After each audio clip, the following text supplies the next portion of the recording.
Le bassin versant de la Dordogne a été classé en 2012 réserve mondiale de biosphère par l'UNESCO, rejoignant 10 autres territoires en France. 6 départements sont concernés, des monts du Cantal à l'estuaire de la Gironde, et travaillent en cohérence au sein de l'établissement public interdépartemental du bassin de la Dordogne.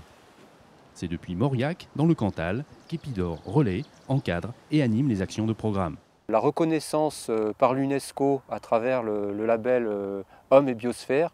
c'est finalement une étape intéressante et qui va nous projeter dans l'avenir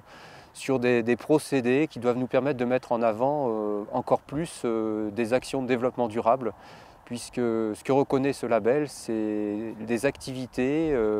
et des organisations que l'homme met en place sur son territoire et dans ses usages pour respecter la nature et les cultures. Les aménagements hydroélectriques sur la Dordogne sont l'objet de programmes spécifiques, notamment en matière de passage à poissons pour le saumon.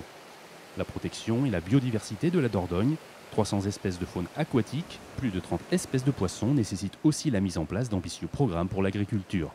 Là, l'idée, c'est d'avoir au sein d'une exploitation des aides incitatives pour avoir des outils performants qui visent du coup à utiliser les effluents agronomiquement pour la pousse de l'herbe et que ces effluents finalement ne finissent pas dans les cours d'eau et du coup ne servent pas à provoquer des développements d'algues dans les grandes retenues de barrages notamment et les cours d'eau. Les programmes pilotes intéressent de plus en plus la recherche universitaire dans les domaines agronomiques et hydrologiques, ce qui ouvre bien des perspectives aux formations pionnières au métier de l'eau dispensées par le lycée professionnel Georges Pompidou de Mauriac.